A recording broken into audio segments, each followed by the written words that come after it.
Excellent. We are back to recording.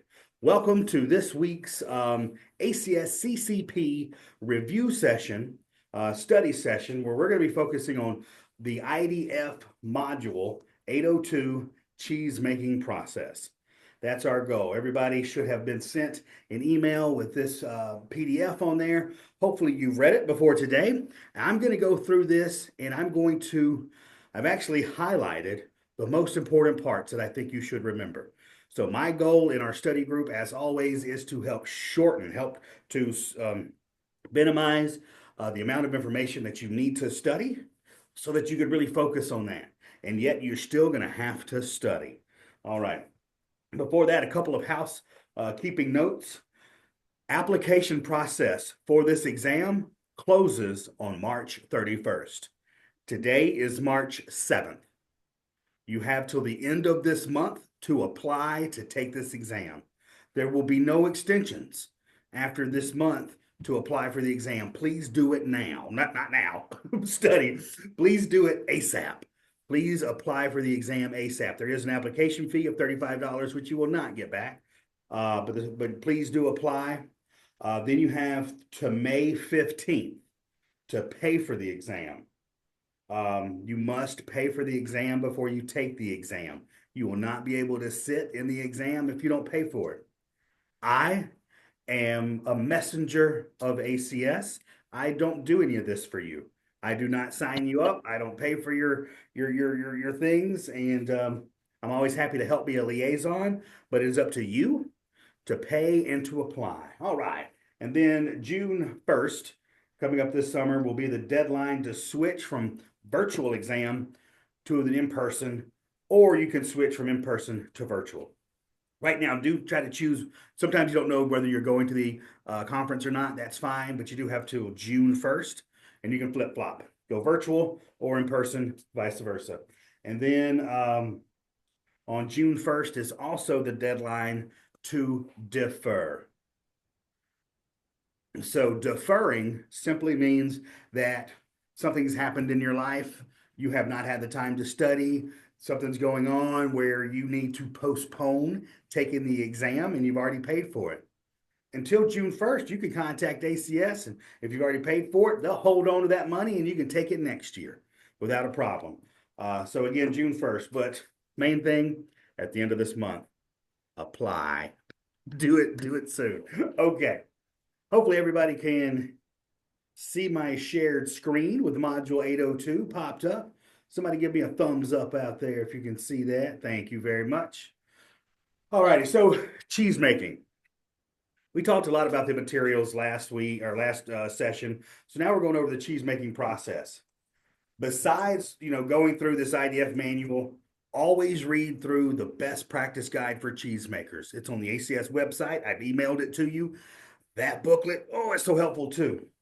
And you're going to find some similar information in Mastering Cheese by Max McCallan. This is a great book. It talks a lot about some information that's in here. The reason I try to focus on having you read a couple of different things is not to just give you so much reading, but different people write in different tones and with different flair, and it can be easier, right? Some writers are easier to digest than others. So the thing is, if you listen to me and like the way I talk, great. If maybe I'm not hitting a point with you, try reading one of the other books, and that may speak better to your language. That's all. I love for you to have as many opportunities as possible to study. So let's get into the cheese making process. All of you should know the cheese making process. This is where we are in this world. If you're becoming a certified cheese professional, you should know and be able to cite how cheese is made. But we're going to start here and talk about milk. So I've already gone through this week and made highlights to things that I think are important. So I'm going to go through and now I'm going to skip over some stuff. Still do read it. Everything is up for grabs. But what I have highlighted today is going to help you narrow everything down, right? Okay. So accepting milk. So we've already been farming, now we've got milk. Milk is obtained, still admitting people, milk is obtained from the cow, goat, or sheep, or buffalo under sanitary conditions and cooled to 45 degrees Fahrenheit within 2 hours of milking. I was just reading through, whether you're reading this or Best Practice Guide for Cheesemakers, once you read a sentence like that that just states an all-out fact that is unquestionable, great. So it must be in sanitary conditions and cooled to 45 degrees within 2 hours of milking. That's something to remember. That's up for grab. That lets you know that, hey, this milk's got to be cooled within 2 hours. However they want to write the question, that's important. And it's picked up by a handler who takes the sample and then pumps the milk from the farm's bulk tank into the milk truck. A handler may pick up the milk from more than one farm, so a truckload may contain milk from several different farms when it is delivered to a processing. That's what happens with a lot of commodity cheese. You would see like a lot of different milk getting pushed into this tank, and it really has no true je ne sais quoi, right? More so than your smaller farmers. So milk storage. Milk at the plant is stored at less than 45 degrees. So this temperature zone, you need to know the temperature safety zone. Write that down. The highest you can be is 45 degrees Fahrenheit. And that's going to kind of just set a standard, right? And you see how 45 degrees Fahrenheit with the 7 degrees Celsius in parentheses, that's how it's going to be written on your exam. You're not going to have to figure out a difference between either or. It's going to be written just like that, the Fahrenheit with the Celsius. But no, 45 degrees is as high as you need to go, okay? And longer holding time, say, let's see, within 24 hours, but can be held up to 72 hours before processing. Longer holding time allows for growth of spoilage organisms that grow at refrigerator temperatures called psychotrophics. I'll remember that word, psychotrophics. We're going to talk about it a little bit as we read along, but those are organisms that can withstand cold. There's going to be different organisms to remember that work with hot and some cold. All righty, let's just go up a little bit. All of this I felt was good. You know, the milk moving equipment, the milk pump and hauling tank. They may ask you maybe one question about all this. I don't remember a lot on my exam, so it's good to read through. The main thing is everything's got to be clean, everything's got to be sanitized, and the hauler, the milk hauler, trucker, whatever you want to say, they test for antibiotics before the milk goes into the tank. So even though they're working on several different tanks at one time, sometimes, and we're going to get into that more, but it's important to know that they do test for antibiotic. And if that antibiotics are found in the milk is dumped. It is no good anymore. All righty. Cold storage for milk prior to pasteurization. We don't have to talk so much about the past, but in modern cheese plants, milk is often cold stored at the factory for 1 to 3 days, depending on the time of the year and the manufacturing schedules. Moreover, the milk may be held for 1 to 3 days on the farm prior to collection. Hence, milk can be stored 2 to 5 days prior to processing. You'll see that again more in your commodity style cheeses, but when you get to artisan cheesemakers, and if you've ever been to a farm, their goal is to get milk into the cheese vat that day. That may not be necessarily something you're going to get on a test, but know for good quality cheese, and when you're talking to your customers, the milk goes into the vat as soon as possible with great cheesemakers because they want to get all the quality of that milk and not allow time for pathogens to grow. Excellent. All righty. So there's some more points going through. And this one gets a little bit, if you look at the bullet points, they get really specific. Like an increased susceptibility to serum casein to hydrolysis and proteolysis. That's going to get a little too firm for you.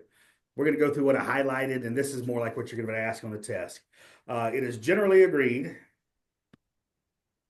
that cold storage impairs rennet coagulation properties and that it increases the loss of N and fat in the cheese whey, reduces cheese yields, and or leads to the development of off flavors such as rancidity, bitterness, and maturation. What we're saying here, the whole point to remember is if you store milk for too long before you make cheese, the cheese is not going to be as good. That's just that's a way to sum that up. And in contrast to the above, prolonged storage of milk at low temperatures has been reported to lead in a reduction of rennet coagulation time and increase curd firming rate. So notice that, and then we'll go to the box here.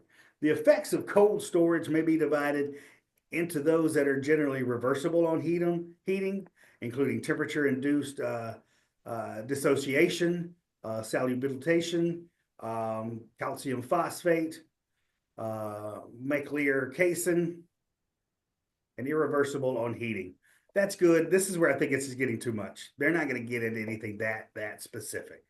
One thing I want you to get out of a lot of this too is knowing, though, we're going to get to it, the pasteurization temperatures. You're absolutely going to have to know. So we talk about that a little bit. That's more about along the lines you're going to have to get. All right, now here. This is good information. Improved dairy husbandry practices combined with more stringent standards are conducive to reducing the degree of storage-related proteolysis and lipolysis in milk. So know those two words right here. Proteolysis and lipolysis. Lipolysis. Know those two words. Write that down. Those are good. Those are going to be on your test. Not a problem. You're absolutely going to see those. The fact that the chemical changes that occur on cold storage are reversed by pasteurization, therefore, suggests that with modern milk production practices, cold storage of milk for several days probably has little influence on the cheese-making properties. Refrigerated storage of milk is conducive to the growth of psychotrophic bacteria. So psychotrophic, remember that word? Those are bacteria that do well in cold temperatures. These bacteria typically come from the cow's environment, such as dirt and manure. That seems specific, but on the test, they do want you to know where some of these things come from. So if cows are going through the dirt or in their bedding and they've got manure, I mean, cows poop sometimes everywhere. So if the teats are not cleaned appropriately before milking, this is where you can get some of this bacteria. The extent of the bacterial count increases in milk during storage depends on both the temperature as well as the duration of the storage and the number and types of bacteria present in the milk. The total bacteria count of the milk at the end of the refrigerated storage period on farm is also influenced by the initial count in the milk. When milk is stored at 4 degrees Celsius, one of the two doublings of bacterial growth occur in 2 to 3 days after storage. So you're not going to have to do that kind of math as far as figuring out that kind of count. Let's see. Reading through here. Psychotrophic bacteria are often associated with poorly cleaned refrigerated farm bulk tanks. Boom. That's a nice little statement. Something that could be asked as a question. All righty. Bacterial contamination of milk is likely to occur during collection and transport as a result of contact with transport tankers, hoses, pumps, meters, and automatic samplers. Although the extent of the contamination is difficult to assess, milk collection transport is likely to augment the bacterial count of milk being transferred to bulk storage to processing plants. Heat treatment of milk, such as thermization and pasteurization at the dairy, may destroy the psychotrophic bacteria, but not necessarily the products of their metabolism or their enzymes that can adversely affect rennet coagulation properties of the milk, cheese, and yield. Psychotrophic bacteria commonly produce extracellular enzymes capable of hydrolyzing proteins and fats and milk products. Thus, they increase the likelihood of off flavors and odors and cause changes in the body texture and color. Okay, so here that one sentence, two sentences, as clunky as it came out of my mouth, that is a question. What are some of the causes of psychotrophic bacteria in milk? Boom. A, off flavors, odors, and changes in body texture and color. B, makes off flavors. You see how that could be turned into a question. So psychotrophic bacteria cause off flavors and odors. That's what we don't want, right? Unless you're making that a poisse that we tasted earlier. Okay. Psychotropic bacteria commonly produce. Oh, let me get back up here. Psychotropic X hydrolysis. We did that already. I kind of messed my page up there for a second. Milk testing. Before milk can be uploaded at the processing plant, each load is tested for antibiotic residues. If the milk shows no evidence of antibiotics, it is then pumped into the plant's holding tank for further processing. If the milk does not pass the antibiotic testing, the entire truckload of milk is discarded and the farm samples are tested to find the source of the residues. Regulatory action is taken against the farm with the positive antibiotic test. Positive antibiotic tests are rare and account for far less than 1% of tank loads of milk delivered to processing plants. So just to kind of, I mean, I know having visited farms, that they're very stringent about that. When I visited a dairy farm, it was explained to me that, you know, cows get infections. That's part of life. One is the major infection that dairy cows are known to get is mastitis. Hopefully, you've written down that word already through our sessions here. But mastitis will absolutely be on your test. That is an infection of the udder that can lead to all kind of problems. But the thing is, you could pull that cow out of the herd, isolate them, to give them special treatment. Some people may not want to give that cow antibiotics. If you don't give the cow antibiotics, she's going to hurt. She could get sicker and she could die. So that's something that's like, okay, well, but if you give antibiotics, you just can't get the milk. So if you want your cow to live, a lot of farmers say, hey, I'll pull that cow from the herd, isolate her in her own spot, and give her antibiotics so she'll live and feel better. That's a good thing. The important part is to keep them separated and to discard her milk all the way through until after the infection has been cleared up, and that you stop giving the antibiotics, and then you have to test her again to make sure all the antibiotics have gone through her system and are no longer there. Once those antibiotics are no longer in her system, then she can go back with the rest of the herd and produce delicious milk. So I just wanted to kind of make sure that people understood that it's not the fact that we're giving antibiotics to animals. Sometimes people can overdo it, but it's the fact that you have to give antibiotics to animals if you really want them to live and be comfortable when they're sick. Okay. Whew. That's kind of like a soapbox, but also important for the test. Handling of milk before coagulation, microbial standards of raw and pasteurized milk. Okay, so here's a nice little graph. Anytime you see a graph, whether it's here or again, I'm going to keep saying the best practice guide for cheesemakers. Read it. They have a lot of good graphs too, and it's presented from the ACS. This is good. The somatic cell count is more of what you're going to need to know for the exam. The total bacteria, that could be on there. It's a good thing to know, but I recall more questions, several actually, about somatic cell count. And there's all kind of graphs on there, so just to highlight that term, somatic cell count. Know it, love it, live it.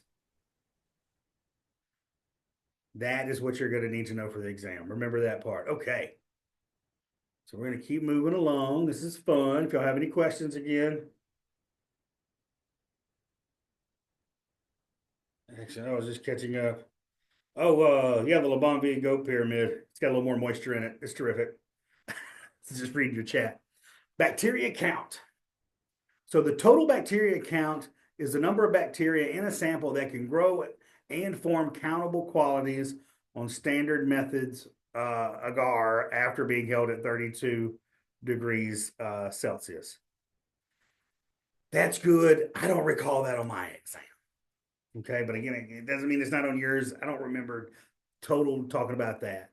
The coliform count is the number of colonies in a sample that grow and form distinctive countable colonies on violet red bile agar after being held at 90 degrees.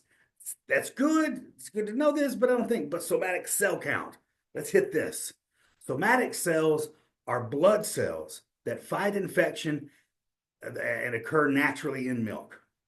Okay, so they're naturally in milk. Somatic cells are naturally in milk and they fight infection.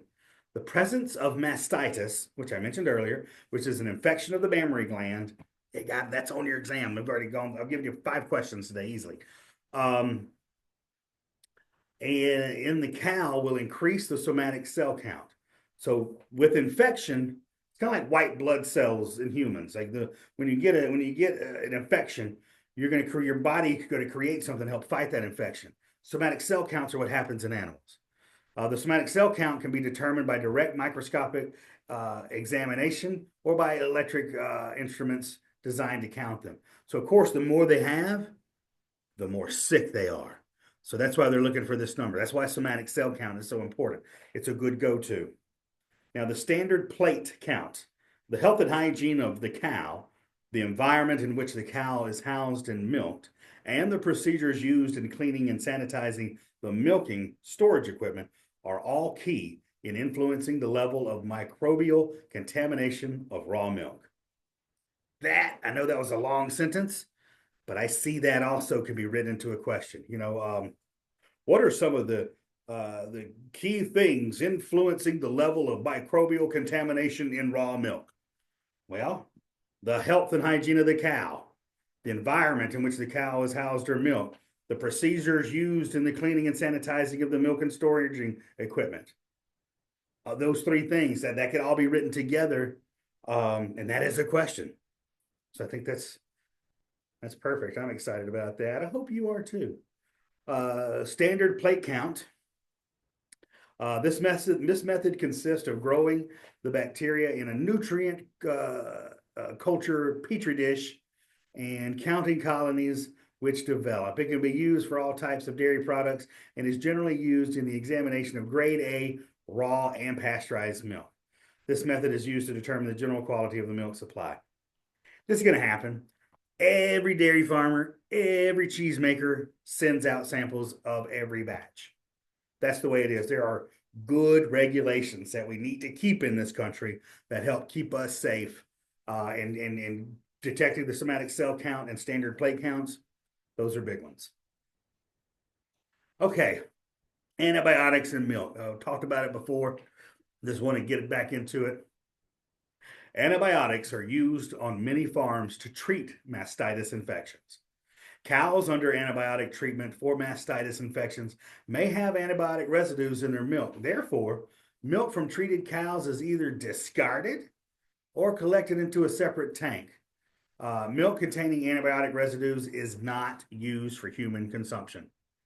That's just milk containing antibiotic residues is not used for human consumption. The legal standard is designed by the FDA, requires that milk contain no detectable antibiotics when analyzed using the approved methods. So that could be a question. There's none. None is allowed. No antibiotic milk at all. So that's what they're there. But again, if you don't give your cow antibiotics, there's a chance she's going to suffer and pass away. So you still got to take care of your girls, right? Every tank truck of milk in the U.S. is tested for the presence of common antibiotic residues, specifically milk pumped from the tank on the farm into the tanker truck for delivery to the processing plant. The tank truck driver takes sample each farm's milk before the milk is pumped into the truck. So before it touches their truck, they test it. Before the milk can be unloaded in the processing plant, each load is tested. So before it goes into the tank, it's tested. Before it goes out of the tank into the processing, it's tested again. So there's a lot of fail safes that have been put in place here to help protect us from antibiotic milk. All righty. The frequently asked questions, I read over that. I don't like that one as much. Nobody's really asking that question anymore. Lactoferrin, I don't remember any questions being asked about that. About an iron binding protein that's found in milk and saliva. You can read over it, but I don't think that is something to really worry to push into your brain. You probably have enough in there already. Like lactoperoxidase. That wasn't on my exam. I think it's good to know about if you're interested, but as far as getting a test question, let's not stuff our brains full of that. But here we're gonna stuff our brains with mastitis. Oh, that's horrible. So mastitis, we're going to cover it again. I'm going to talk to my face is come blue in the face about this because you will get asked this. Mastitis is an inflammation of the udder, typically caused by a microbial infection. Microbial infection. Mastitis can occur in all mammals, including humans. Many types of microbes can cause the infections, and they can be transmitted from both environmental sources, so like contaminated water, the soil, the bedding, and from contagious sources, like other infected cows. The microbes can enter the udder and multiply. The microbes can enter the milk as it passes through the udder during the milking process. So it's all about the udder. So anything, so they can infect the udder. So any milk coming out of that udder is infected now. Milk from infected with mastitis is generally higher total bacteria counts and somatic cell counts, again, because they're sick, higher somatic cell counts. So somatic cells are trying to fight the infection. Therefore, bacterial counts and somatic cell counts are used by dairy farms and processors as indicators of milk quality.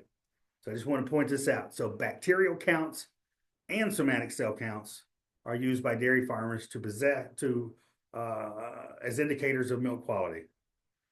The higher the counts, the lower the quality of milk. Milk from mastitis cows may have off flavors and may undergo deterioration of the milk fat and protein more quickly than milk from healthy cows. Where we are in the States, we should never have milk from cows with mastitis, but cows are always going to get mastitis. There are regulatory standards for microbial numbers, which is your total bacteria count, as well as the quality control and human health parameters, the somatic cell count, and antibiotic drug residues in milk, as specified by the Grade A Pasteurization Ordinance. Just know that there is a Grade A pasteurized milk ordinance, okay? And that cows with mastitis are usually separated from the herd to help control the spread of the infection and to ensure the quality of milk produced on the farm. On some farms, cows with mastitis are treated for the infection with antibiotics. Some farms, again, they don't. Some farms, they just pull the cow and let's just hope and pray that she's going to get better. Well, it's about the poor lady suffers. The milk from treated cows is either discarded or diverted into a separate tank to prevent contamination. It's all discarded. It all goes away. Somatic cells are cells from the cow, predominantly white blood cells, otherwise known, I don't know that one, and are normally present in milk during most mastitis infections. The number of somatic cells present in the udder increases to help the cow fight the infection. We know that. There are several types of somatic cells that have different functions in fighting infections. Somatic cells can contain lipoic and proteolytic enzymes, which degrade fats and proteins respectively. That's a good sentence to remember. They degrade fats and proteins. An increase in somatic cell count during the mastitis infection increases the amount of destructive enzymes present in milk, which increases the rate of deterioration. There we go. We're kind of hitting this 20 times, right? Okay, so here we go. The number of somatic cells in milk, referred to as a somatic cell count, SCC. You could see that on the exam. In some questions, sometimes there will be a question where they'll mention the SCC, and you'll need to know that it's somatic cell count. And in another question, it may say somatic cell count and have CCC beside it, like you see on this page. Again, they're not trying to trick you, but sometimes just don't freak out if you don't know the acronym. Know that you may see the meaning of the acronym in another question moving forward. Hopefully that makes sense. All right, referred to as somatic cell count is used throughout the world as an indicator of quality of milk. The current regulatory limit for somatic cell counts in the United States by the grade A pasteurized milk ordinance is 750,000 cells per milliliter. For a variety of very good reasons, there's continuing pressure from the Animal Health Regulatory to limit it to 750 to 400,000. There is a graph that's coming up, and that's also in the best practice guide for cheesemakers that has a somatic cell count for cows, goats, and sheep. So go to that and learn it. All right. Poor quality milk has a high number of somatic cells and is an inferior product with reduced processing properties, resulting in a dairy product with reduced shelf life. On the other hand, high quality milk has a very low number of somatic cells, a longer shelf life, and tastes better and is more nutritious. One characteristic feature of cows with mastitis is significant elevation in the number of somatic cells in milk. Milk from uninfected mammary glands contains less than 100,000 somatic cells. Less than 100,000. And it is different from cow, goat, and sheep. Okay, so there's 3 different animals to know. Cow, goat, and sheep. A milk somatic cell count, or SCC, of more than 200,000 suggests that an inflammatory response has been elicited. A mammary quarter is infected or recovering from an infection, and that milk has reduced manufacturing properties. It's not that, if farmers were to sell this milk, they're just going to sell an inferior product. So there's no way they want to do all this. Standard plate count, we've already gone, so I'm just going to skip to this one. The standard plate count is an estimate of total number of viable aerobic bacteria present in raw milk. So just know what you're doing. So standard plate count is aerobic bacteria. Somatic cell count is somatic cells. And this is bacteria in raw milk. This test is done by plating milk on a solid agar and incubating plates for 48 hours at 90 degrees. I don't think you need to get that specific with this. The degrees to remember are the safety zone for storing milk and cheese, and you're going to need to know your math for cost of goods sold. Okay.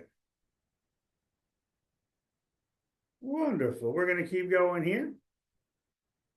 Some of this seems like it's really kind of saying the same thing, isn't it? High bacteria counts suggest that bacteria are entering the milk from a variety of possible sources. The most frequent cause of high SPCs is poor cleaning of the milking system. Okay. Milk residues on equipment surfaces provide nutrients for growth and multiplication of bacteria and contaminate milk of subsequent milkings. Cows with mastitis, soiled cows, unsanitary milking practices, failure to cool your milk rapidly to 40 degrees, failure of the water heater, and extremely wet and humid weather can also contribute to high SPCs in raw milk. Some limitations of this may include no indication of bacterial types present, no indication of specific source, and the SPC does not give the complete count of all bacteria. Just know where it comes from. So you're looking at here, soiled cows, unsanitary milking practices, failure to cool milk rapidly, failure of the water heater, and extreme wet and humid weather conditions. Those are the 5 things there.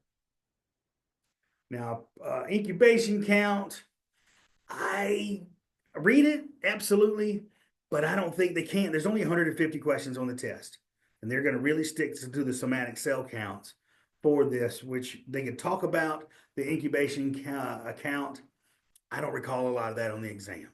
So I think let's don't put too much in our heads with the LPC.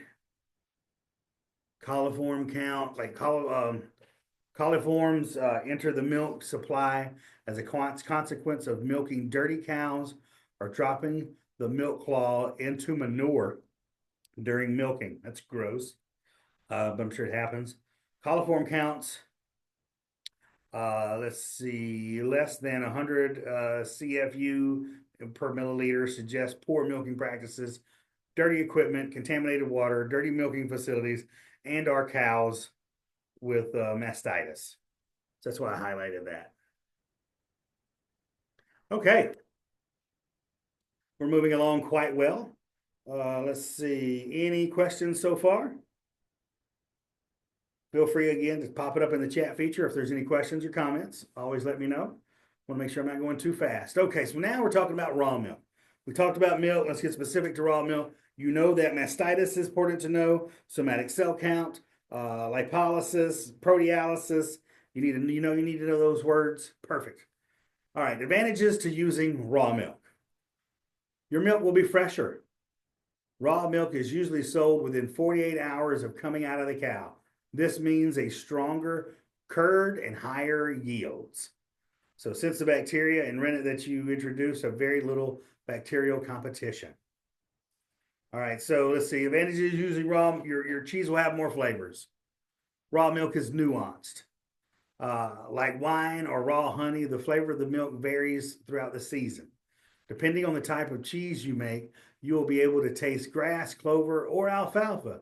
Raw milk cheese will be sharper and have more of a cheesy bite as well. I want to, you see how I highlighted this to point out something. I'm always trying to get you to read the sentences and look for the facts. That's where you're gonna get your most bang for your buck when studying. Here, this is argumentative about raw milk. I love raw milk cheese. I think it's great. But as far as having proof, when you hear things like your cheese will have more flavors, raw milk is nuanced. It will probably change from season to season, but I feel like when you're reading this, it's good. It seems like great information. That raw milk cheese will have a sharper bite. I feel like that is a little subjective. So try to, and I'm just pointing this out to as you're reading your materials, or and again, going through your books to read. No, try to understand facts because that's what they're only going to use during the test versus what people feel about raw milk. I kind of agree with what they're saying about raw milk, but I don't see that there's any proof that's coming from here, although I don't disagree with it. Okay. Now, disadvantages of using raw milk availability. Raw milk is usually much more difficult to find than pasteurized. In some states, you're not going to be able to find it at all. And in others, you might have to drive long distances to pick it up. The federal government has been cracking down on raw milk producers. So if even you find raw milk in your state, the farm is not operating. If the farm is not operating strictly under law, your producer could be shut down without notice. So the disadvantages that I see here is more like expense. Raw milk isn't cheap. I would like to rephrase this in my brain as I'm studying to think, why would a cheesemaker choose raw milk over pasteurized milk? Here, you got to put your cheesemaker hat on and say, okay, so I'm a cheesemaker. I'm going for raw milk. I'm Jasper Hill, right? Hopefully, all of you here are familiar with the amazing cheesemakers at Jasper Hill in Vermont. They choose raw milk for certain cheeses. Why is that? They do think the flavor is nuanced.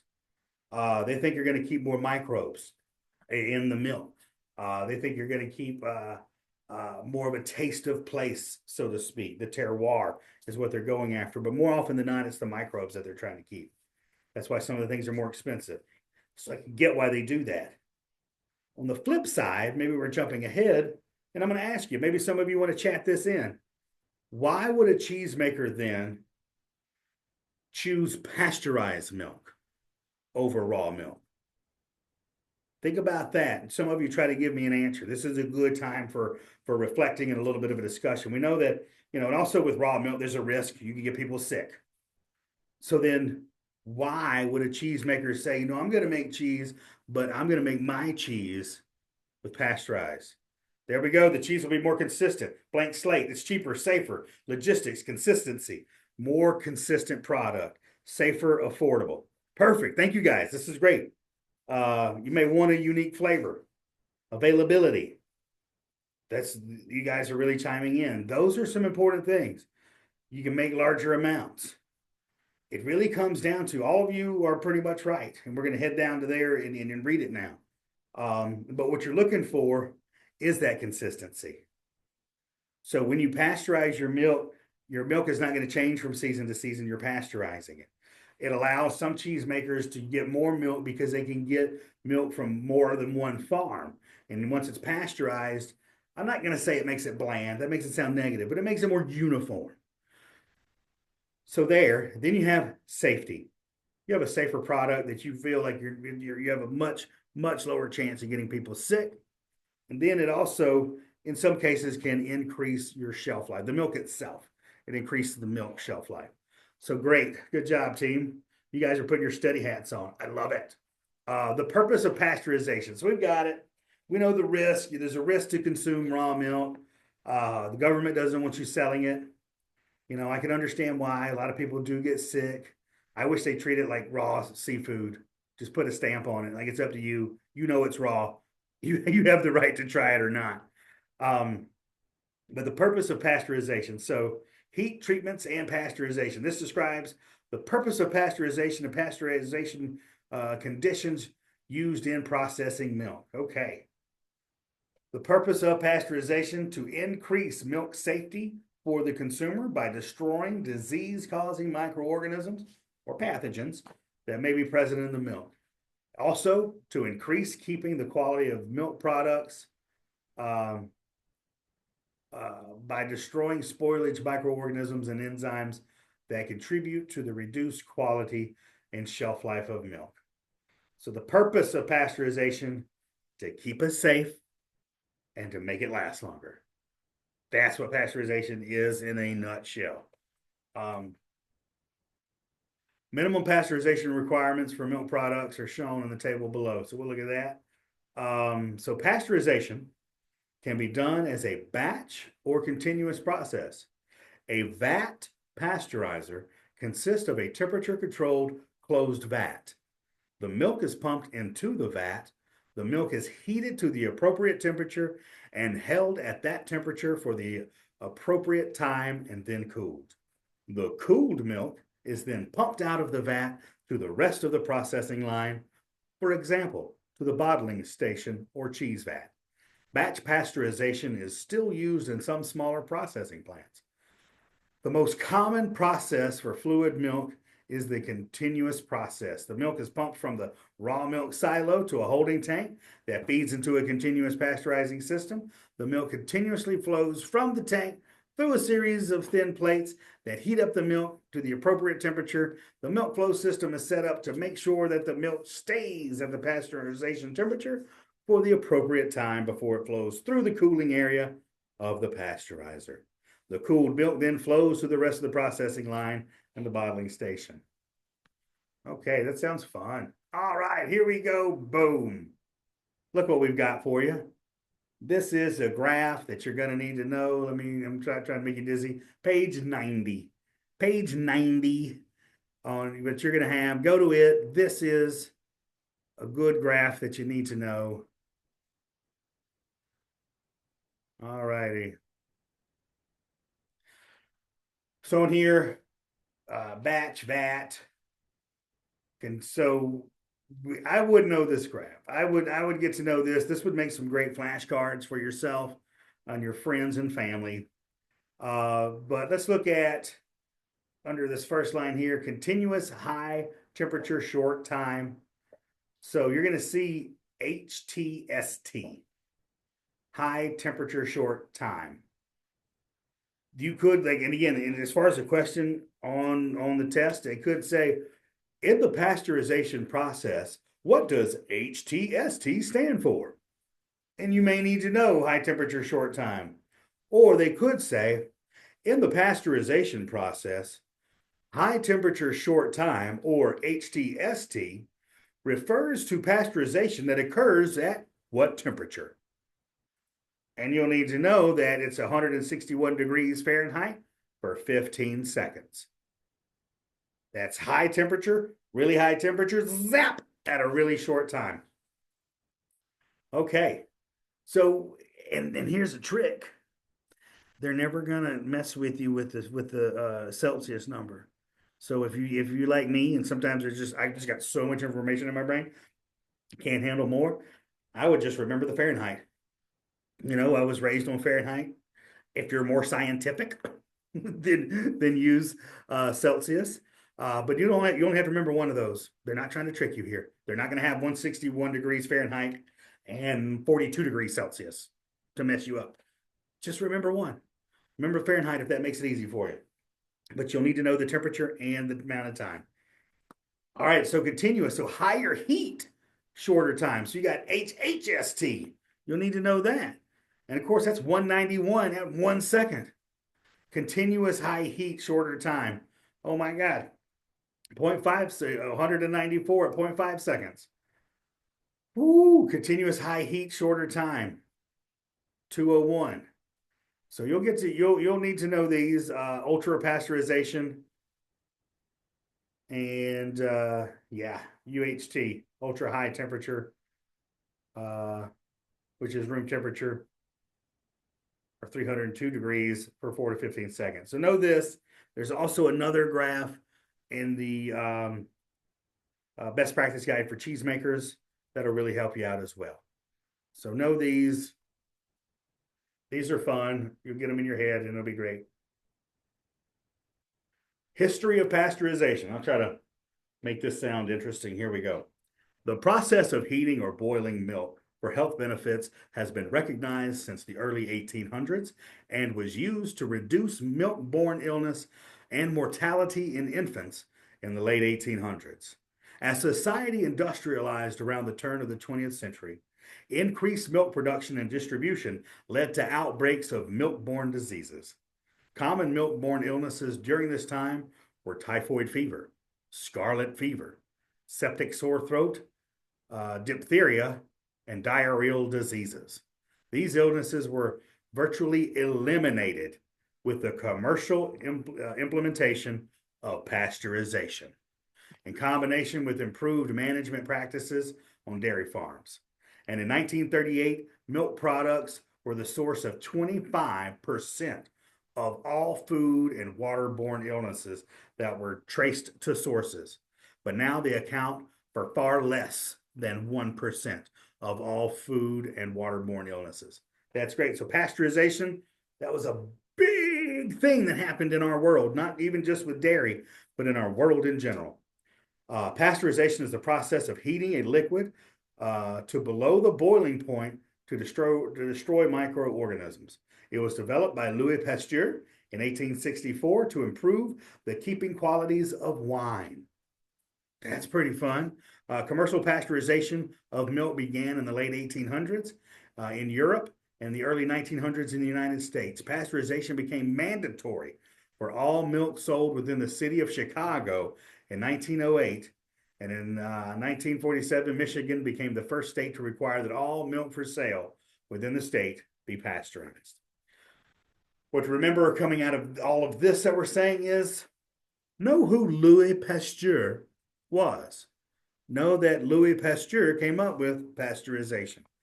Because pasteurization is such a dominant factor in our dairy world that we live in, especially our certified cheese professional world, they're going to ask you a question about Louis.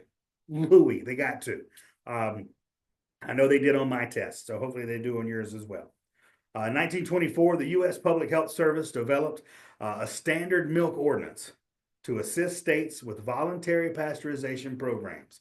The Grade A Pasteurization Milk Ordinance, or PMO, as it is now called, is administered by the U.S. Departments of Health and Human Service and Public Health and the Food and Drug Administration, and defines practices relating to milk parlor and processing plant design, milking practices, milk handling, sanitation, and standards for the pasteurization of Grade A milk products. That's a lot going on in that one paragraph, but all of that is important. Again, they could ask, what does PMO stand for? What government agencies deal with PMO? Like here, that one paragraph has so much information, you could get asked maybe 3 or 4 different types of questions from that, okay? So just know that as you are reading along. Awesome. And this is how my brain works when I'm reading. Like I ask myself all these questions. How could this be a question? I get sidetracked a lot. Okay. Here, no, like read the first paragraph that's not highlighted, initial pasteurization conditions known as flash pasteurization, or to heat the milk. Read over that. I think that's good. Now, fluid milk production. This describes the individual operations that are used in producing beverage milk. So, fluid milk, whenever you hear that term, it means drinking milk. It means milk for liquid consumption. Okay. Topics covered are the legal fluid milk definitions, standardization, pasteurization, homogenization, vitamin fortification, and specialty milk beverages such as lactose reduced protein and fortified. Okay. Fluid milk is an industry term for milk processed for beverage use. That's a simple fact that could be a question. We are a cheese society, but our cheese comes from an ingredient called milk. It'd be like a sommelier not having to learn about grapes. You're going to need to know a little bit about it, right? Milk, as defined by the U.S. Code of Federal Regulations, is the lacteal secretion, practically free from colostrum, obtained from the complete milking of one or more healthy cows. Milk that is in its final package form for beverage use shall have been pasteurized or ultra pasteurized and shall contain no less than 8.25% solids and not less than 3.2% milk fat. What they really want to know is, and what really sticks with us at the American Cheese Society, is that it is the lacteal secretion, practically free from colostrum, obtained from the complete milking of one or more healthy cows, comma, kids, comma, lamb, or so you don't milk the lambs, you milk the cows, goat, or sheep. That's what we really need to remember. They're not going to ask you about the solids on here, the milk fat, but just know that it is the Code of Federal Regulations, because there's a couple different definitions of milk. But the definition of milk in no way to the American Cheese Society contains that of squishing almonds and heating them up and getting juice from nuts.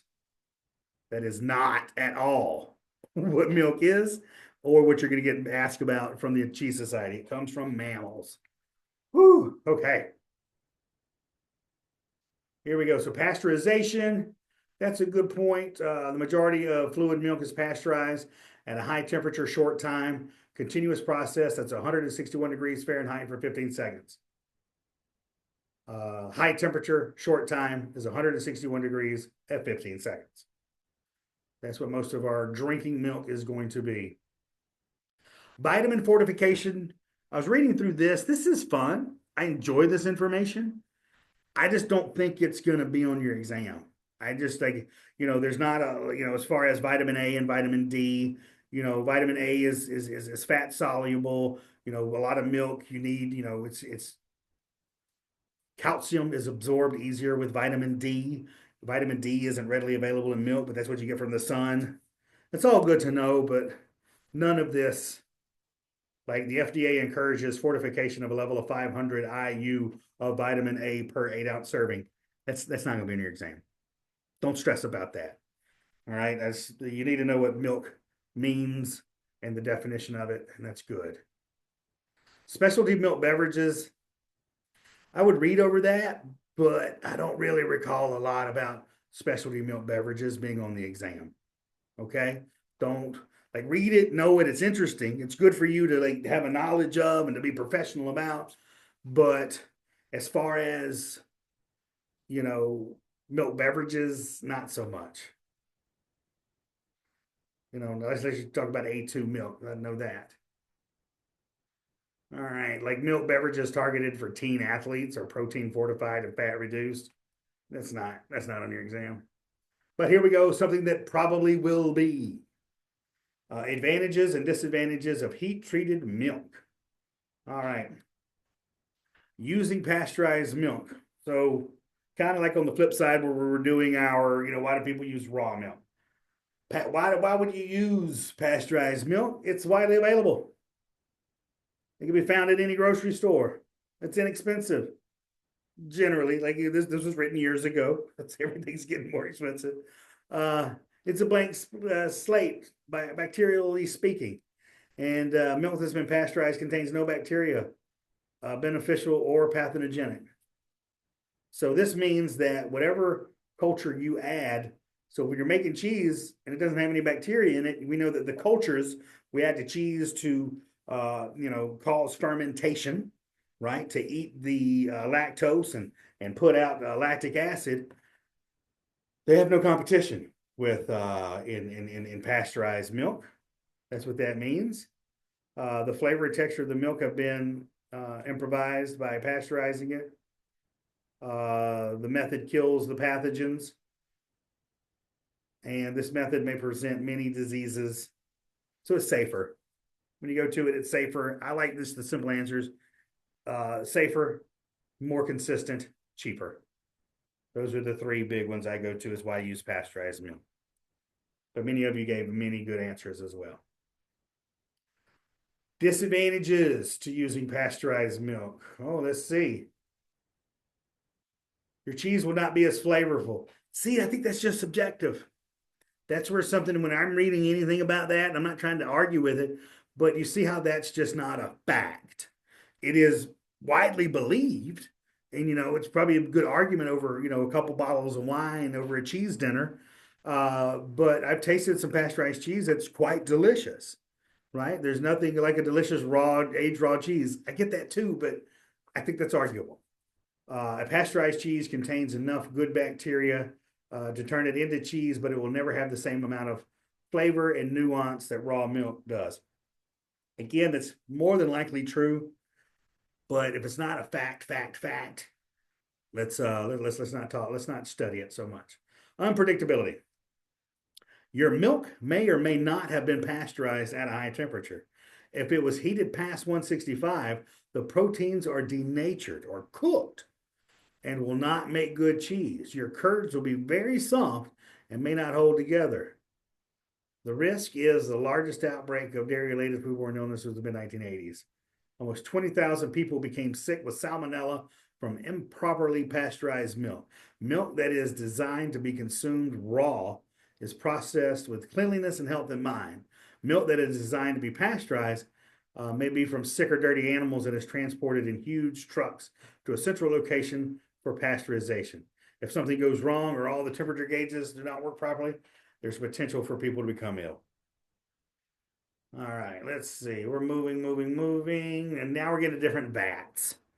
A lot of this information also could be found in your best practice guide for cheesemakers. I don't know how many times I've said that, or if you really picked up on the hint that I want you to read that too. Open vats. This is what you see in a lot of cheese making facilities. During an open vat cheese making, the milk is poured into an uncovered vat. The cheesemaker works over the vat like a cook making a large pot of soup. Every step in the process is controlled by hand, with the cheesemaker relying on the intuition and experience to know when to proceed to the next step. Mistakes could ruin hundreds of pounds of cheese. So this happens a lot. You're going to see open vats. I think all the smaller cheese facilities I've ever been to have open vats. So that's just very common. So here, do read about the different vats. It's fun, it's good to know. But there's not a lot of question about vats.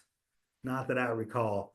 The one question that I recall, and I don't even remember how it was asked, but it was more about how you get sick from not cleaning the vats properly. And there's a term called biophage. Biophage that comes up, and that's what I remember being asked about on the exam. So this is good. So you see, I didn't highlight a whole lot here. Great, do read it. I just think there's so many other much more vital information to ask about for the exam. Cheese making steps generally include, but are not limited to, the following. All right. Just know that when the vats, they have to be sanitized, all that good stuff.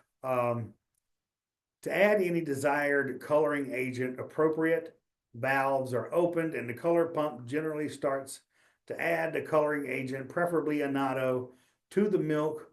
When the milk fill weight reaches a present point, the coloring agent is metered into the milk. That's that, and nobody want to ask that. That's not as important. Okay.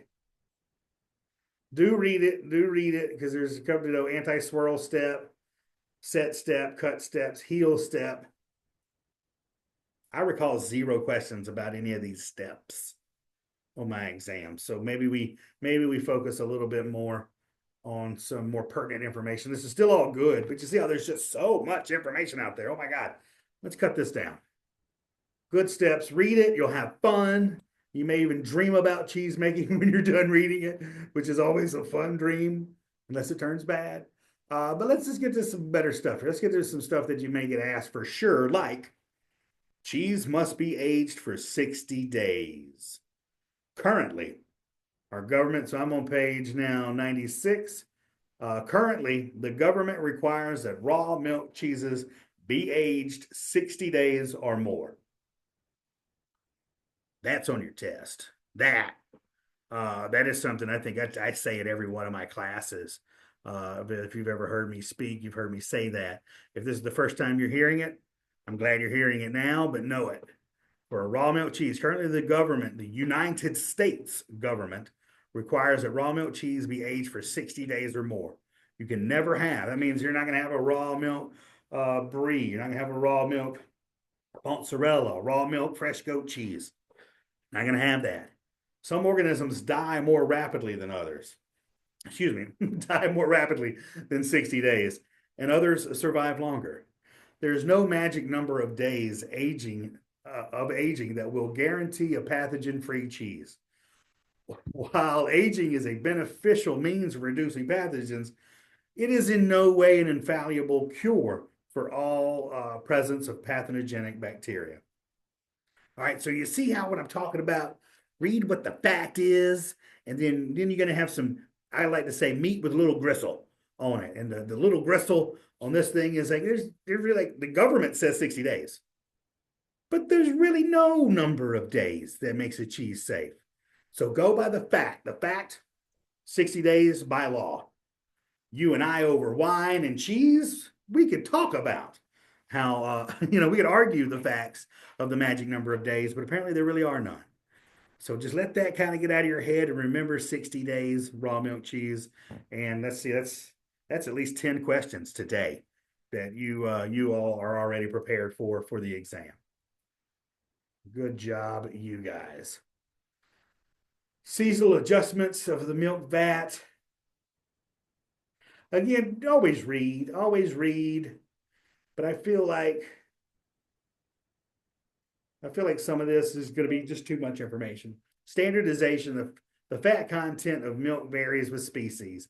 Cow, goat, sheep, water buffalo, animal breed, feed, stage of lactation, and other factors in order to provide the consumer with a consistent product. Most milk in U.S. cheese is standardized. That's fair. So let's go to homogenization. All right. The fat in milk is secreted by the cow in globules of non-uniform size, ranging from 0.2 to 2.0. The non-uniform size of the globules cause them to float or to cream. I just think this is cool. Why does the cream rise to the top? Because the fat molecules don't really match up and they're different. So they link up and kind of float. I think that's cool. Milk, so cream to the top of the container. Milk that is not homogenized is sometimes referred to as creamline milk. When I lived in New York City, there's a place called Ronnie Brook that we bought milk from and sold, and I remember it had a creamline whole milk. So whenever you opened up the top, it was just there was cream on top, thick cream. Oh man, and customers used to try to return it all the time because they thought the milk was bad, but it was just the fat molecules because it wasn't homogenized, and it's really just delicious. It's almost like having butter right before you drink some milk. It was delicious, but that's what it makes me think of all the time. Creamline. Picket Fence Creamery, right? Like once you open that up and you really realize, because growing up in the South, I didn't have cream line milk. It was all just whatever pasteurized milk from a jug, and there was no cream line, so it really throws people off. But after you had it, you'd realize how delicious it is, right? So pasteurized milk does not necessarily need to be homogenized.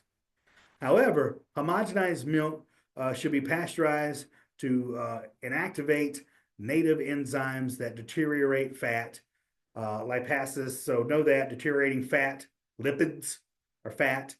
So LIPASES, write that down. You'll need to know that word. And causes rancidity. Is that when you're talking about fat? Okay. So we'll get into more of this. The purpose of homogenization is to reduce the milk fat globule size to less than 1, which allows them to stay evenly distributed in milk. Homogenization is a high pressure process that forces milk with a high velocity through a small orifice to break up the globules. The result of homogenization is the creation of many more fat globules of smaller size. The native milk fat globules are covered in a protein membrane that stabilizes the fat phase in the water. And although the milk fat globules membrane is disrupted during the homogenization process, it spontaneously migrates back to the fat globules after homogenization. So the new globules created during homogenization are spontaneously coated by proteins in the skin phase of the original milk fat globules. Whole thing to remember. This is good just when you're talking to people. You know what homogenization is. I don't even remember. I don't know if I had a question about it, but they should be asking questions about homogenization. So you got different fat molecule sizes. You want to make them even. Once they're even, they float in the milk more evenly. That's what happens. Beautimous. I'm having fun today. Sometimes I just like to read, learn more. All right. Setting the milk for cheese making. Setting the milk. Prepare the milk for acid rennet curd formation. Heat the milk to 90 to 100 degrees, so the body temperature of the animal. Add starter cultures to warmed milk to prepare the development. Coagulate the milk so that it begins to acidify. Acid set, which is low rennet. Acid dissolves the calcium. Proteins become hydrophobic and rebond to each other, the other end to end, forming a fragile net. The rennet, this is low acid. Rennet isn't active until acid is present. The protein stays intact as micelle. We need to know micelle. MICELLE. That's a word you'll need to know. Rennet cuts protein chains at the exact same point on every protein, like a buzz cut, and become more attracted to each other and bond together. The chains change polarity and become selectively polarized and become attached to each other. Rennet causes micelles to become more hydrophobic than acid set. Butterfat globules are trapped inside the protein structure and they pull away from the water more intensely. So more whey drains from the curds. Too much acids will denature the micelles and they won't net themselves into a curd. Too much rennet could overcoagulate the curd, creating too dry or too tight final texture. Excellent. So this just goes into different steps as far as cutting the curd, cutting or breaking the curd for fresh or bloomy cheeses, lactic set, stirred or labeled sides curds, wash rind, you need walnut size, natural rind, hazelnut, cheddar, you need pea, alpine or grana, you need rice.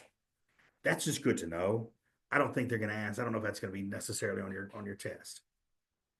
The time to cut the curd, that's really up to the cheesemaker. There's no, again, let's see, the purpose of breaking lactic acid coagulated or cutting the curd is to increase the surface area volume ratio, thereby increasing the expulsion of whey to reduce the water content of the curd and the final cheese. I think it was just said better on this page. Primarily lactic acid coagulated cow's milk curd after ripening overnight. Lactic acid coagulated cheeses such as cream cheese and cottage cheese are normally formed as one large curd and broken either by stirring or ladling.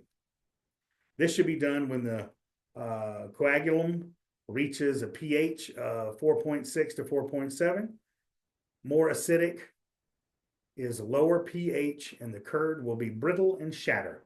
Higher pH, and the curd will be more rubbery and clumps together. So just kind of remember that pH.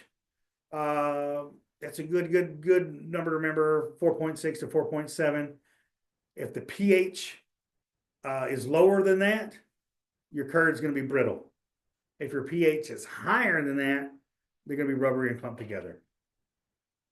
For rennet coagulated cheeses, cutting of rennet coagulated curds should happen when the curd is firm enough to cut cleanly. If cut too early, the curd can be mushy and cut poorly into non-ideal, uneven small pieces or fines, resulting in fat and casein loss to the whey, thus giving you a poor yield and lower moisture content of the cheese. If it's cut too late, the curd will be very firm, tough, rubbery, and will bunch up around the curd knife when cut, tear into pieces of non-preferred uneven size. Additionally, the uncut curd will already be expelling whey from the resulting uneven density. It's all really this as far as the time to cut the curd. I don't think it'll really ask you a question about this. Different cheeses and different milk types require like a different time. There's no time that says you need 1 hour and 15 seconds for the curd to sit. No, that's not it. And also the size of your vat, the rennet that you're using. It's more about getting the clean break. What I've heard more than anything from cheesemakers is the clean break. Rennet coagulated cow's milk testing for clean break. This method involves inserting a clean finger or flat object, such as a knife, into the curd at a 45-degree angle, and they lift it up. And if it continues on down the line, it's a clean break, and they cut the curd right there. That's what I just remember Pat Ford from Beehive telling me that. It's a lot of fun. All right, the flocculation point. Flocculation. I would know what flocculation is. The flocculation time is at the start of the aggregation phase. You may get one question about that, maybe. That's why I didn't highlight it, but method 3, definitely read it. All right. Let's see. Cooking the curds. This is so everything else, again, it's all in the cheese making process, but there's just so much. Let's narrow it down just a hair. Oh, only 15 more minutes left with you. Oh my God. Cooking the curds, a combination of heat and the developing acidity, which is decreasing the pH, causes syneresis, I may have mispronounced that, with resulting expulsion of moisture, lactose, acid, soluble minerals and salts, and whey proteins. Cooking too quickly causes the curd to shatter more easily and forms a tough exterior on the curd particles, which prevents moisture's release and hinders development of a smooth texture pressing. Okay, so cooking temperature. This is, like I said, a lot of this is really good to know. I don't recall any questions where they really ask the cooking temperature of different types of cheese. Okay, so it's good for you to know, but just don't waste hours on this, okay? Healing, all this is good to know. The hooping, all this is great to know. The process of the different steps of cheese making. Hooping, the curds are transformed into forms called hoops to drain the remaining liquid. That's a good one. That's a good one. I'll highlight that. That's hooping is where you give it your shape and then you allow the cheese to drain more whey out. Dipping, used for high moisture cheeses. Dipping is a gentle transfer of curds with the whey, usually by ladle, from the cheese vat to forms. The presence of whey during draining allows the open knit texture. Perfect. Salt. Roll of salt. All that's important. Read more about salt, but I'm going to hit this. I only have a few more minutes with you. This is what I found very important. Salt is instrumental in making the making of most preserved foods. Cheese is no exception. Salt pulls moisture out of cheese, preparing them thus for their aging journey. Without adequate salting, cheeses remain too moist. As moist cheeses age, they succumb to rampant, unwanted mold and bacterial growth. On the other hand, excessive salting can leave cheeses parched and thus prevent a cheese from aging by limiting bacterial and fungal development. Salting also gives cheeses their rinds. Rinds help keep cheeses safe as they age. Rinds hold in the molten insides of a ripe camembert. They keep feta from dissolving into the brine, and they keep cheeses from drying out. You need rind, right? Salting can proceed in either two ways: surface salting or brining. That's a fact. That's where when I'm looking at this, what are the two ways salt can be, or what are the two ways that of adding salt to cheese? Surface salting or brining. All righty. Salt's magical powers. Ooh. Salt pulls moisture out of cheese by means called osmosis. Also, fact. That I think was on my exam. It says as easy as that sounds. That's just salt pulls moisture out of cheese from a process called osmosis. Osmosis defines the way in which salt pulls moisture towards it. If two objects are in contact with one another and one object is saltier than the other, the saltier object will pull moisture from the less salty object, while salt will move from the saltier to the less salty side. Like so, osmosis maintains a salt and water balance between the two neighboring objects. I'm sorry, I had to laugh. I love watching science or space shows, and for some reason that imagery when I just read it made me think of two galaxies like combining into each other, where the larger one kind of sucks the smaller one in. I'm sorry, I get weird visuals in my head, but that's how I kind of remember osmosis. All right. Oh, let's see. Types of salt. Unrefined sea salt is a salt of choice. Salts that won't work for cheese making are coarse grind salts or iodized salt. Refined sea salt contains within it trace minerals that add flavor and nutrients to your cheese. So, sea salt, probably one of the earlier forms of salt ever used, especially with cheeses, or kosher salt. That's what you need to remember. Kosher salt is a good choice for cheese making. Iodized salt contains iodine. Coarse grind salt does not stick so easily upon the surface of your cheese, so that's why it's not good. And smoked salts can be used to imbue your cheeses with fine smoke flavor without having to smoke them. I don't know of a lot of smoked salt cheeses. If any of you have ever heard any in the group, let me know. I think it's interesting. But just going through my cheese Rolodex in my brains, I haven't come across any. It sounds interesting though. Surface salting, brining. Read about those. I'm running shorter on time now, so I'm gonna make sure we finish. Brining cheese involves submerging them in a saturated salt brine. As these brines have known concentration of salt, cheeses can be left in the brine for a certain amount of time to salt them. Especially like your more aged cheeses, your Goudas, Alpines, and especially your Granas, they're all soaked in brine for quite some time. For every kilogram of cheese, 4 hours are spent in the brine. So a cheddar that weighs 10 kilograms will spend 40 hours in the brine, while a camembert that weighs a quarter of a kilo will spend an hour in the brine. To prepare saturated salt brine, take 1 gallon or more of whey from the cheese that you've made. Don't mix wheys from different cheeses because the risk of cross-contamination. Whey from a blue cheese, for example, contains mold spores, of course. Warm up that gallon of whey slightly and help dissolve the salt, and then pour in 5 cups of non-iodinized salt. So that's 5 cups to a gallon of whey. That's pretty good. I don't think they've asked that, but that's just good to have in your head. Brines can be used almost indefinitely.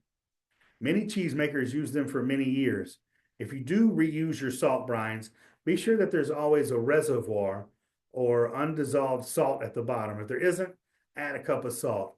Keep your brines in a cool space. So yeah, brines, they last forever. Not forever, but they last for a long time. It may seem counterintuitive that you'd place cheeses into a liquid brine to dry them out. However, the saturated salt Bunker Hill, thank you. Grana's in there for 2 weeks. Grana is brine for 2 weeks. That's great. Bunker Hill has a smoked salt Gouda. Thank you. I'm going to check that out. That's good to know. See, look, we're all learning about cheese too. I love it. Let's see. But the saturated salt brine is saltier than the cheeses and thus pulls moisture out of the cheese. And then you're going to go into drying. After salting, all cheeses must be air dried to wick away excess surface moisture and leaves your cheeses at room temperature on an appropriate drying rack. This cheesemaker leaves their cheese in the air on a sushi mat raised up on a baking rack over a vessel that will catch any dripping away. A lot of times you're just going to have a refrigerator, like a cold room set with a low humidity and a little bit cooler temperature, and that helps just pull the moisture out. All right, managing a brine system. Brines are great, but they didn't really dig into all the different brine systems. It's more about knowing what a brine is and that cheeses get soaked in it. I think that's the big one to really know. I mean, serpentine brine, it's kind of a lazy river. I mean, these are fun to study. But again, I don't think, oh, no, that's a channel brine. Okay. The 5 most critical parameters to control in your brining operation are salt concentration, brine pH, calcium concentration in the brine temperature, and microbial contamination. That's just a good setup. Fact. Increased salt concentration in the brine will result in increased salt absorption in the cheese. Therefore, you need to ensure that you have a consistent level of salt in your brine and have uniform levels of salt in your cheese. Perfect. All right, handling after manufacturing. We got just a few more minutes with you. It's important to produce cheese under the strictest sanitary conditions to limit the environmental microbial contaminants that may produce defects in the finished cheese. In addition, following proper cheese manufacturing practices, including controlling moisture and paying attention to the acid development, will not only ensure the template is safe for good quality throughout the life of the cheese, but also maintain the pH level. Keeping it clean, we know that. During the aging of cheese, ripening of the cheese involves a breakdown of the body and development of the cheese flavor. The changes are caused by the activity of cheese cultures, lactic acid bacteria, and any other ripening bacteria, yeast, or molds. Contaminating microorganisms from raw milk, the environment, biofilms, and dairy equipment or plant personnel may have found their way into the cheese during the cheese making process. Their activity in the cheese is influenced by the cheese composition, temperature, pH, salt content, water activity, and amount of oxygen present in the cheese environment. This paragraph's got a lot of little facts in here. I can see a couple questions coming out of just this one paragraph. Ripening activities in natural cheeses will continue to occur as the cheese ages.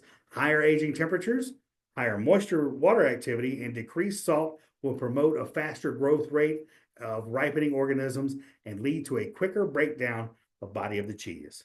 Higher temperatures will also stimulate increased rates of enzyme action on the cheese components and affect the type of flavors developed during good aging process. Woo! Now, distributing the cheese. This is what I found really interesting. I kind of did every sentence here. Temperature abuse is a common problem during transport. It can accelerate microbial activity and increase the potential defects. Specific problems such as rancidity, bitterness, and fermented flavors may be exacerbated by temperature abuse. That's a sentence. So what exasperated temperatures causes, or temperatures can do what to your cheese? It can cause rancidity, bitterness, and fermented flavors. All right, higher handling temperatures may cause gases to expand in high cheeses, which can then cause splits and cracks. Also, physical abuse during handling can contribute to its problem with splits and cracks in the eyes. The most I've seen in my life are cheeses that have not been handled well in the cold chain. And cheeses, quite honestly, if you have a 30, or what is this, 70-pound wheel of Gruyere, and you hold it up and drop it on itself with like tall wise, it's going to crack in the middle. I've seen that before. So these are good things to know. Okay. Higher light intensities will cause pink discoloration or bleaching in annatto colored cheeses and oxidized flavors in all types of cheese. Heat from high intensity lighting can also increase the temperature of cheese in some display cheeses. I recall that being asked on my test. There's something about, the bleaching, because many of you that work in a cheese shop with lighting, you probably have dealt with this before plenty of times. But there was a question about it. Again, I don't know how it was asked, but you need to know that lighting from your cheese shop has an effect and can oxidize nattoed color cheeses. Perfect. All right. pH. pH is cool. pH is great and it's very important, but they don't get that scientific. They're not, don't waste hours and hours at getting it. Read this, always read it, but it's not that scientific of an exam. I think you'll be good not having to deal with all of this. Know your pH levels that I mentioned earlier. I think it's 4.6 to 4.7. Know that for sure. But as far as like getting into all these other pH things, don't lose sleep. Don't lose sleep. Let's keep going. Buffering. I went through this already. Measuring the pH of cheese. Okay, let's talk about this. You can measure the pH of cheese in a variety of ways. The most common method is direct measurement with pH electrodes linked to a pH meter. The electrode is pressed down on the cheese surface or speared into the cheese. And some cheesemakers start by grinding up a sample of cheese with a small amount of deionized water and then use an electrode. This helps to ensure a good water contact with the electrode. And there we go. All right. Okay. Look at there. 2:29 my time. We finished 1 minute to go. I hope this helped as always. Again, I'm not necessarily here to teach you new things. I'm here to help narrow down your field of study, and I feel like I'm doing a good job with that. If you have any questions or comments, always reach out to me. I want you to pass. I want you to be a CCP. It is my goal to have so many CCPs and then also talk about cheese and be friends. I will send out another invite. I will send out this web link to everybody once I post it onto YouTube. And we're gonna keep the same dates. I'll work on sending out the invites earlier. But again, just by me changing one date doesn't change all of them. I want to keep everything as much the same as possible. So thank you all very much. I hope you have a very beautiful weekend. Stay safe, and eat cheese. Have a good time. All right. All right. Bye, everybody.